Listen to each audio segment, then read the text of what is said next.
and I'm the Iowa State Fair butter sculptor. And just like many of you and your families, we are missing the Iowa State Fair. So thanks for joining us today to learn a little bit about butter sculpting. But first, Dean, what are you missing most about the Iowa State Fair? The giant slide. Oh, that is so fun, hearing everybody scream. Don't miss those stairs, though, in the heat. No. But the giant slide for sure. Andy, how about you? I definitely miss the foods at the Iowa State Fair, the pork chop on a stick, the corn dog, the tater ribbons, ice cream, you name it. But I also miss all the sounds of the fair, like the concerts and the people screaming on the rides, and the smells of the fair, all the animals, walking through the animal barns. That's really fun. But I think the thing that I miss the most is the mullets. Walking around looking at all of the wonderful, glorious mullets at the Iowa State Fair. Miss that. Do miss all those things. Okay, guys, are you going to get the butter ready for us? Yep. All right, see you in a minute. Grace, what are you missing most about the fair? I really miss the brisket mac and cheese. Oh, I love the brisket mac and cheese. With the extra brisket always, right? For sure. Absolutely. Hannah, how about you? I also miss all of those things, but what I miss most is the time spent in the cooler before the fair starts. Yeah, me too. We spend a lot of time leading up to the fair, getting the butter cow ready, getting everything cleaned, softening the butter, getting the butter delivered, putting the armatures together, cleaning them up, and just a lot of long days working together. And I have to tell you, these two girls do a lot of singing in the cooler too. But we thought today we'd share a little bit about the process with you, what all the things that we do leading up to the fair, putting together the armatures, just the whole process. And we're going to teach you how to make a simple armature that you can make at home, and then you can kind of hone your craft and get more creative with those simple techniques. Sound good? Okay, now it's time to talk armatures. And the armature is one of the first steps after the design process, and it's what is going to give structure underneath the butter sculpture. I also call it a frame. So frame or armature, they're interchangeable. And we're going to use metal and sometimes wood to create that structure. And in this case, it's a mini butter cow. And this one that is this size would be used, we would sculpt inside of a walk-in cooler. Since we don't have one of those today, we're going to show you a very simple process on creating a structure that will hold up your butter and allow you to sculpt without having to use your hands to hold the butter, and hopefully prevent it from melting and from your sculpture falling over. So let's get started. Grace, will you tell us what we'll need? Yes. So the first thing you'll need is a piece of foam core board. Then you'll also need a carriage bolt, a washer, and a nut. And the way you're going to want to put this together is you're going to take your foam core board and you're going to stick the carriage bolt through the bottom of it. You might need a sharp tool to poke the hole first in case your bolt doesn't want to go through it. You're going to take the washer and you're going to slide it down the bolt and then screw on the nut until it's nice and tight. Why is it important that it's tight? Because then it doesn't fall over or loop, so it's not loose. That way it stays firm and holds up the butter. All right. Grace, you want to build one? Yeah. So you could, at home, if you wanted to, actually just reach into your refrigerator, grab a stick of butter, and use this to hold up a stick of butter, and then you could sculpt something out of the stick of butter. We often, in classes that I teach, will sculpt little buildings. So pick a building off from the Des Moines skyline, or maybe a building that you visited in a big city, and you could work in all the details. And so if you're going to do that, if you're going to use a full stick of butter, what I would suggest is as you're taking the wrapper off of the butter, peeling it almost like a banana. So you still are touching that wax paper. And then taking one of your sharp tools. This could be a screw, it could be a pencil.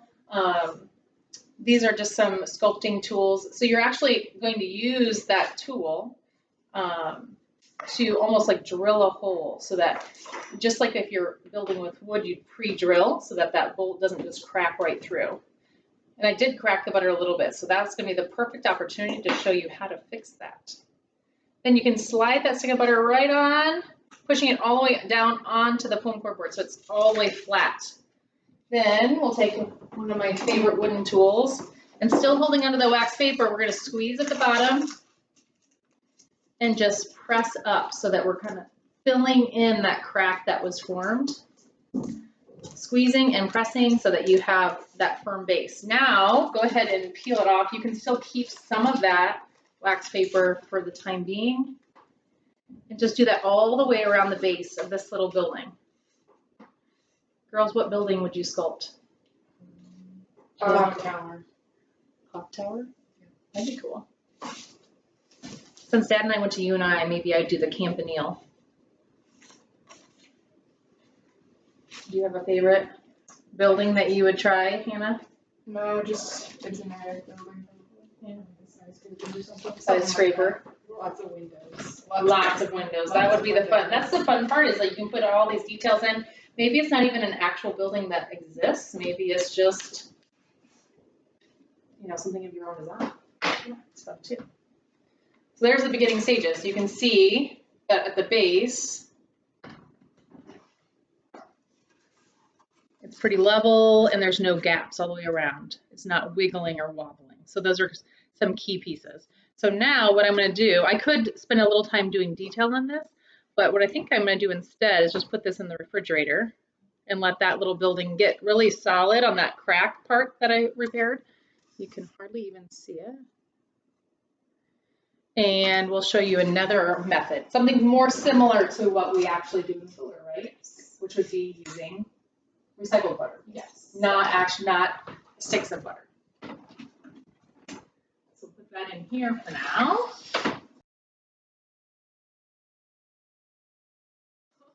We've chilled our stick of butter now, so it's firm. It's attached to the armature a lot more firmly. So that one is ready to be sculpted. But in the meantime, we also put some recycled butter on our other armatures. So Grace, what did you decide to sculpt? I decided to sculpt a clock tower. Okay, so you can see the difference. This is just a stick of butter, and Grace was able to get a general shape out of some recycled butter that had been softened. And I don't know, it's been about 2 years old, and it had been used for prior classes, and so it was already softened, already worked. Some of the water and crumbliness that you would see if you're just spreading toast right out of the fridge is gone, and this is much easier to work with. Yes. And what do you know, like from having the butter at the Iowa State Fair is quite a bit older. Yeah. So what are your memories, like thinking back to last year when you were in there for quite a few hours?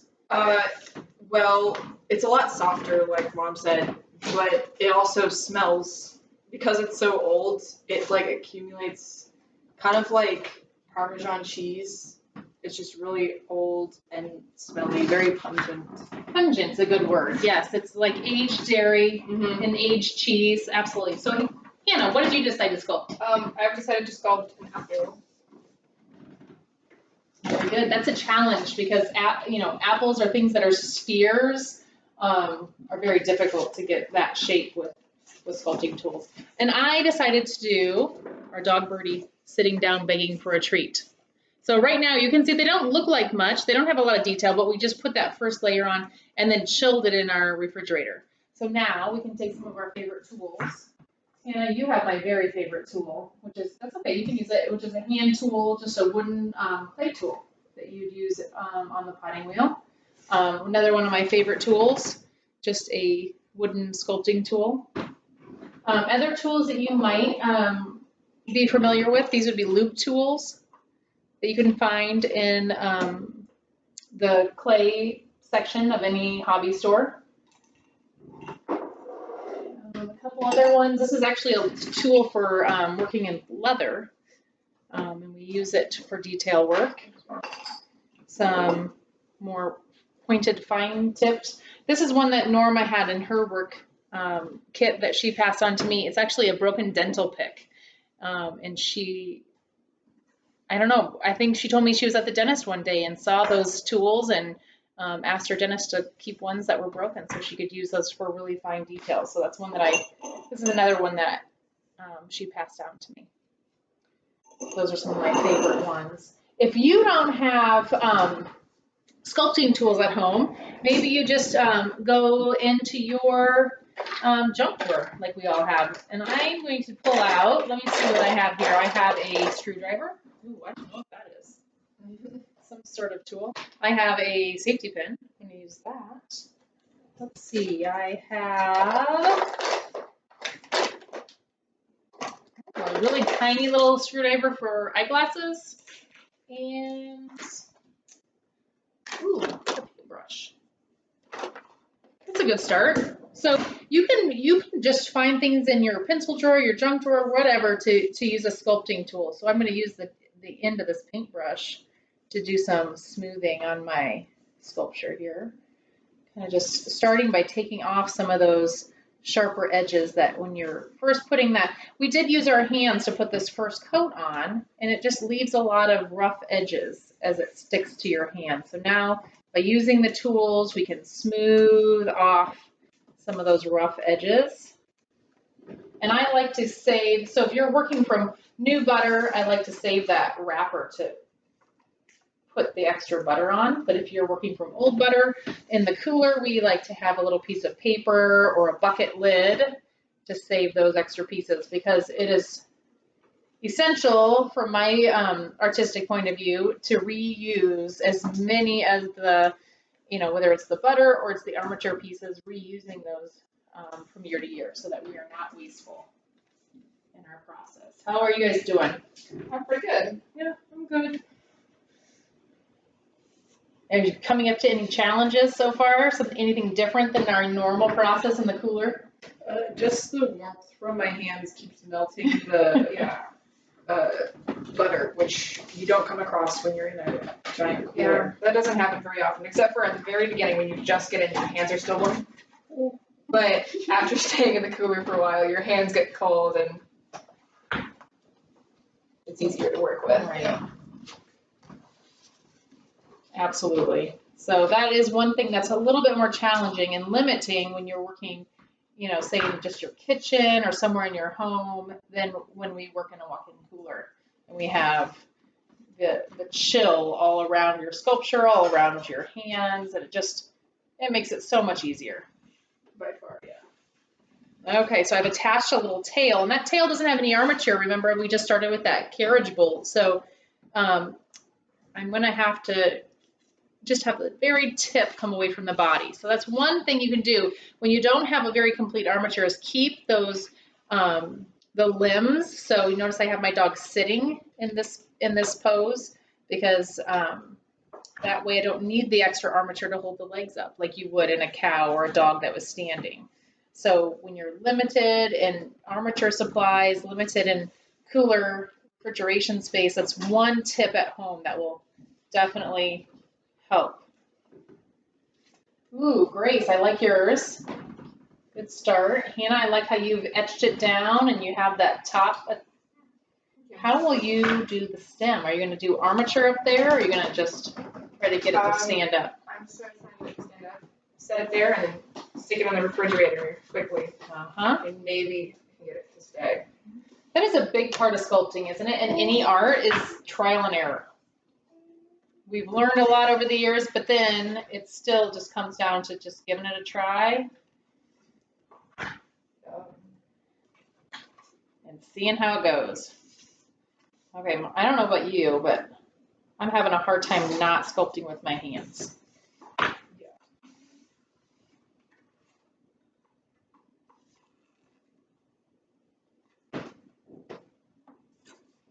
All right, I think I'm about ready. Gotten it smoothed. I've gotten the tail attached. I'm just going to come around on my sculpture, and this could be also done with a popsicle stick or a butter knife, and just scrape. I'm just scraping that extra butter off of the board so that when I pull it back out of the refrigerator, I don't have that residue. So I'm kind of cleaning up my workspace, if you will, each time I'm refreezing it. Okay. This butter here, you want colder? Yeah.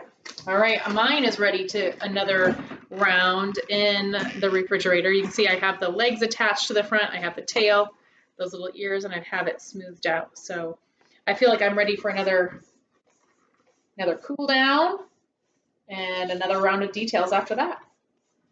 How about you girls? Oh, just You're about ready. getting close? Okay.